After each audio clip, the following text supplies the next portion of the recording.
Welcome to Hack Gear, where we decode cybersecurity and information operations and break it down to what really matters. Imagine this. Your city's clean water supply suddenly contaminated. Or maybe the trains, the ones moving essential goods across the country, completely stopped. Or maybe you can't pay for groceries, can't do anything financial because the entire network just goes dark. These aren't just hypotheticals anymore. They're becoming very real possibilities, born from digital threats that are hitting our physical world harder and harder. Today, we're doing a deep dive into, well, a pretty intense battleground, cyber attacks on critical infrastructure. Our mission here is to pull out the key insights. We're focusing specifically on our water supply, transportation networks, so rail and maritime shipping, and also our financial systems. We want to unpack how these digital assaults really threaten the systems keeping our world running and, the ripple effects on global supply chains, on society itself. So, given how fundamental these are, where should we start? Water seems like the most basic. What's the cyber landscape looking like there? It's pretty urgent, actually. There's this memo, November 2024, from the EPA's Inspector General. It found that 9% of over 1,000 public drinking water systems they scanned had critical or high-priority cybersecurity flaws. 9%. Okay. That sounds like a lot. It is. That's 97 systems right there. And they serve 193 million people. Wow. Yeah. And another 211 systems had, medium or low risks, things like open portals visible from the outside, easily exploitable stuff. So it's not just theory. It's a real present danger. Okay, so not just theoretical risk. Have we actually seen attacks happening? Real world example. Oh, absolutely. We've seen concrete examples. There's a Russian hacking group, calls itself the People's Cyber Army of Russia. Yeah. They took credit for hitting a wastewater plant in Indiana back in April and another water facility in Texas last January. Hmm. And it's not just them. Federal agencies, CISA, the FBI, they put out warnings. They're talking about malicious actors like Iranian IRGC-affiliated groups. Right, the Islamic Revolutionary Guard Corps. Exactly. Plus, pro-Russia activists and even Chinese state-sponsored actors like the group Volt Typhoon, all of them potentially disrupting water systems. It's a whole range of threats. Okay, that paints a pretty grim picture of the immediate threat actors. But let's scale this up.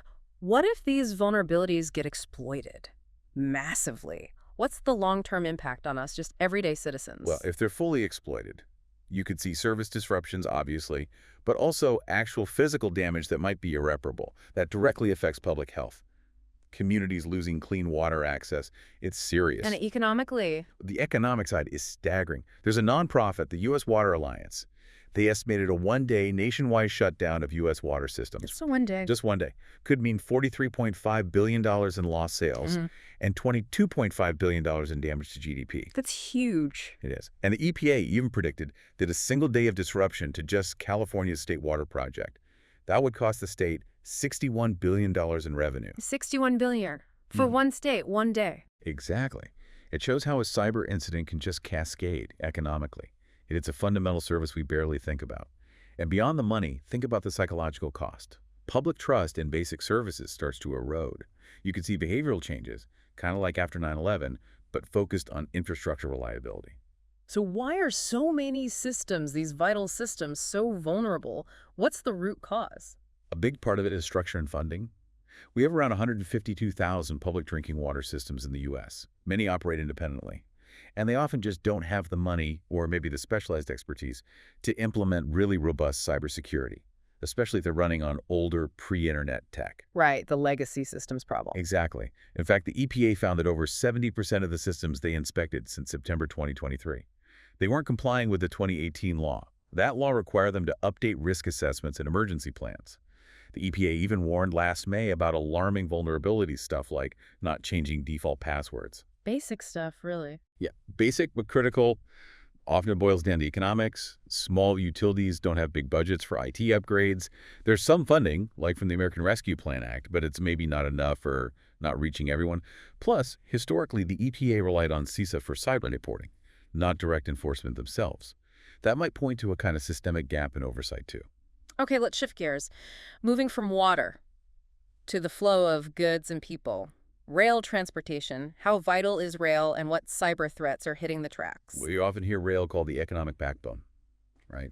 And it really is. It moves coal for almost half the U.S. electricity. It moves pharmaceuticals, raw materials for cars, everything. Essential, basically. Totally essential. And it's getting more digital. Think IoT devices, internet-connected sensors and controls on trains along the tracks. That interconnection, while efficient, creates significant vulnerabilities, more ways in for attackers. So what kinds of attacks are actually happening in the real world? Are we seeing disruptions? Yes, definitely operational disruptions. Back in March 2022, an Italian railway company got hit with ransomware. They couldn't update passenger info displays. Basically, all the trains had to stop. Wow, halted everything. Yeah. And similarly, October 2022 in Denmark, a company called Supply got hit by ransomware. It knocked out critical apps for the train operator. Result, all trains suspended. Okay. Even ticket machines aren't immune. July 2021, Northern Rail in the UK. Ransomware took out 420 of their ticket machines, forced them offline. So we've seen ransomware hitting operations, but have these attacks ever been used for something bigger, maybe more strategic geopolitical goals, not just money? Absolutely. And that's where it gets really interesting or maybe concerning. Take the Belarus incident in January 2022. An independent hacking group, the Belarusian cyber partisans, they claim they hit Belarus's national railway. What did they do? Encrypted servers, databases, workstations, wiped backups. Their stated goal wasn't money. It was to slow down the movement of Russian troops and military gear into Belarus via rail. Remember, Russia was staging forces there. Right, before the invasion of Ukraine. Exactly. So they targeted ticketing, scheduling, freight systems. But they said they deliberately avoided safety and emergency systems. Clear digital sabotage aimed at military logistics. So pulling this all together, what does this mean for just society running smoothly, for our supply chains? How fragile is this network? Well, these attacks cause immediate problems, delays, cancellations, but they can also pose real safety risks. Historically, rail incidents have led to derailments, collisions, Right. and the vulnerabilities can be anywhere. Public Wi-Fi on trains or at stations, weak wireless security and signaling systems, even physical access. Sometimes equipment is just stored in easily opened cabinets along the tracks. There was even a specific vulnerability pointed out in a type of train control radio, Meteorcom. The risk was that a flaw could allow a man-in-the-middle attack. Meaning someone could intercept or alter communication? Exactly, potentially causing widespread delays or worse, collisions or derailments. Our whole economy relies on this network moving smoothly. Disrupt it, and the ripples go everywhere. Okay, let's widen the lens even further now. To the high seas. Global shipping. That's the ultimate artery for supply chains, isn't it? Moving almost everything. What are the cyber challenges there? You got it. And the maritime industry has digitized rapidly. Lots of operational technology, OT, the systems controlling physical processes and IoT networks on ships now. This makes it, much more vulnerable. It's become a really attractive target for cyber criminals. Not just for ransom, though that happens, but also think about the potential for massive disruption, reputational damage. Can you give a major example, a really impactful attack on shipping? The classic one is probably the 2017 NotPetya attack hitting Maersk. Ah, yes, Maersk, the huge shipping company. The world's largest, yeah. NotPetya wasn't ransomware, it was wiper malware, designed just to destroy data. It crippled Maersk's IT systems in 130 countries. The estimated cost was somewhere between $250 and $300 million. Million, just from that one attack. Yep. Operational downtime, lost revenue, recovery costs. Yeah. They famously had to basically rebuild parts of their whole IT infrastructure from the ground up. It was staggering. That's incredible. You mentioned wiper malware. How common are those compared to ransomware, and why are they so much more, destructive? Wiper attacks are less common, thankfully. Yeah, way more destructive. Because the goal isn't extortion, it's just destruction. Erasing data, crippling systems. Pure sabotage. Exactly. Often linked to state-sponsored actors aiming for strategic disruption, not cash. It really changes the game. Yeah. And speaking of state actors and strategy, the way cyber meets geopolitics at sea is fascinating. Okay, tell us about that. You mentioned the MV Bashad earlier. What happened there with the cyber attack? How does that show these digital conflicts playing out? Right, the Bashad. So this was an Iranian-flagged cargo ship. But the U.S. Treasury suspected it wasn't just hauling cargo. They believed it was acting as a kind of covert command post for Iran's IRGC, feeding targeting info in real time to Houthi rebels for their attacks on ships in the Red Sea. Okay, so a command ship disguised as cargo. That was the suspicion. So in late January or early February 2024, the U.S. reportedly carried out a covert cyber attack against the Bashad. This was framed as part of the response after that drone attack in Jordan Tower 22 that killed 3 U.S. service members. The goal of the cyber attack was specifically to disrupt Iran's ability to communicate with the Houthis via that ship. And what happened? What was the visible impact on the ship? Did the attack work? Well, The Bashad did leave its usual spot. It was seen docked near the Chinese military base in Djibouti, maybe seeking cover, maybe needing repairs. It's hard to say for sure. And by April 2024, it actually returned to Iran. That was after nearly 3 years constantly at sea. So it stopped operating in the Red Sea. It did. However, the Houthi attacks on shipping, they continued, which strongly suggests Iran just adapted. Found another way. Exactly. Likely transferred that intelligence role to other ships, maybe smaller ones, harder to track. It shows how adaptive these adversaries can be. You disrupt one node, they might just reroute. We focused heavily on cyber attacks causing disruption, but maybe help us contextualize the potential impact. Can you give an example of a non-cyber disruption to supply lines that shows the kind of societal chaos a really big cyber attack could cause? That's a great way to frame it. Think about the recent port strike threat, or actual strikes, along the U.S. East and Gulf coasts. That was about labor negotiations, not hackers. Right. But look at the impact. Those ports handle almost half the nation's cargo. Every single day operations stopped. It took 5 to 7 days just to clear the backlog that built up. Huge delays. Massive. And the cost. The price for shipping a full container reportedly jumped from around $6,000 to $30,000 in just weeks. Wow. That kind of physical disruption causes shortages, messes up production schedules, leads to huge economic losses estimated at like $4.5 to $7.5 billion per week. Billion per week. Yeah, affecting everyone from car makers to pharma companies. Reduced productivity, higher costs, even layoffs. It's a perfect illustration of how fragile these logistic chains are and how quickly breakdown, cyber or not, hits society hard. Okay. What about other, maybe quieter threats in the maritime space? Not outright disruption, but maybe something more hidden, like espionage. That's another major concern. Yeah. Industrial cyber espionage. There was a U.S. congressional investigation recently. It found questionable Chinese communications gear, specifically cellular modems, inside those huge cranes used at ports. Cranes made by ZPMC, a Chinese state-owned company. Oh, those trains are common here. Very common. Installed in over 80% of U.S. ports. And these modems, capable of remote access. Meaning they could potentially be used to gather intelligence on container shipments, logistics data. The cranes lifting our cargo might be sort of digital spies. That's a chilling thought. A subtle, long-term threat. Exactly. And it fits a pattern. Reports show attacks on ports globally are way up, like a 235% increase since 2020. 235%. Yeah. That huge jump suggests it's not just random attacks. It points to an escalating sort of digital arms race targeting global trade. The attack surface is growing faster than the defenses. Okay, final area for today. The digital vaults. Financial infrastructure. Central banks, our own transactions.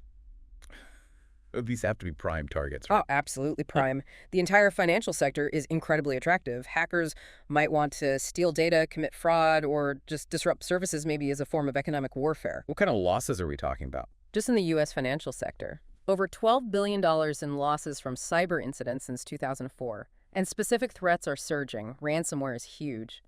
37% of global organizations reported being hit in 2021. The FBI saw a 62% jump year over year in ransomware complaints. And other attack types. DDoS attacks, distributed denial of service, flooding systems to shut them down. Those against financial institutions jumped 154% in 2023 alone. It's a constant barrage. So what does this constant pressure mean for us day to day? For the economy's stability? Can you give some specific examples of major financial system breaches or failures? Yeah, the key question is, what happens when these systems actually fail? We've seen some big ones. Remember the Bank of Bangladesh hack? Vaguely, yeah, that was the SWIFT system. Exactly. They exploited vulnerabilities in SWIFT that global messaging network banks use for transfers. Lost over $80 million. Then there was a Russian group that stole info from over 83 million JP Morgan Chase customers. Data theft on a massive scale. 83 million. And Capital One. A misconfigured firewall led to a breach exposing credit card applications, bank account numbers for 100 million customers. Ouch. More recently, 2020, Travelex, the foreign exchange company, paid $2.3 million in ransom. And just in 2023, an attack on the Central Bank of Lesotho. It disrupted their entire national payment system. No domestic bank transactions could happen. Wow, a whole country's system down. Yeah. These aren't just isolated IT problems. They erode trust very quickly. It definitely sounds like something that could spread panic fast. Yeah. And you mentioned earlier how interconnected things are. With finance, so many institutions rely on third-party providers, right? Does that make things even riskier? Is it even possible for one bank to totally protect itself? You've absolutely hit on a critical point there. That loss of public confidence is a huge risk. It could theoretically trigger bank runs, market instability, and yes, the reliance on third parties is a massive factor. It creates systemic vulnerabilities. Like you said, many institutions use the same external IT providers for key services. So one breach affects many. Exactly. There was a ransomware attack just last year, 2023, on a cloud IT provider. It caused outages at 60 different credit unions across the U.S. simultaneously. 60 from one provider breach. 60.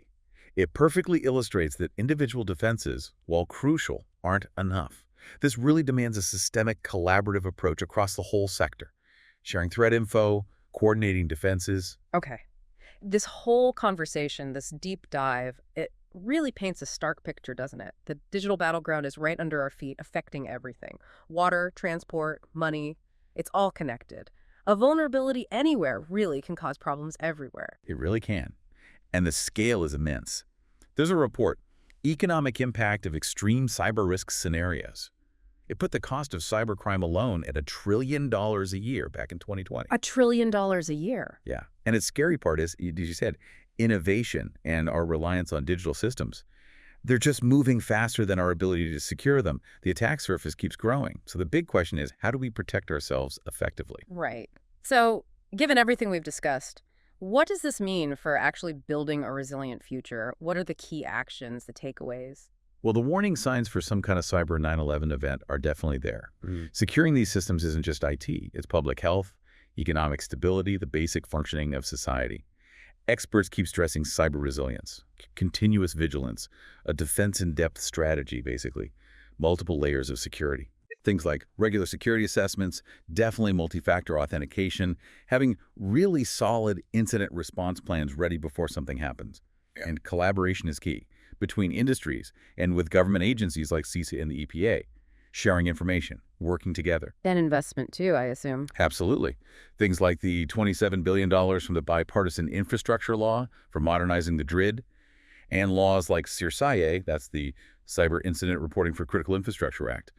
Requiring companies to report major incidents quickly helps everyone respond faster. So this deep dive really hammered home that these threats aren't abstract headlines. They're woven into our daily lives, often invisibly. This intricate web means a breach at a water plant, a railway, a shipping company, a bank.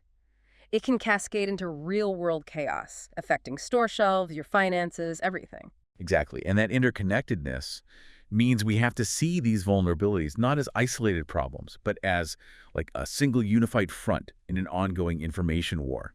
The question really isn't if these systems will get hit. It's how well can we build resilience? How well can we ensure things keep running when they get hit? It's like building a digital immune system for society. So a final thought for you, the listener. How will you look at our interconnected world differently now?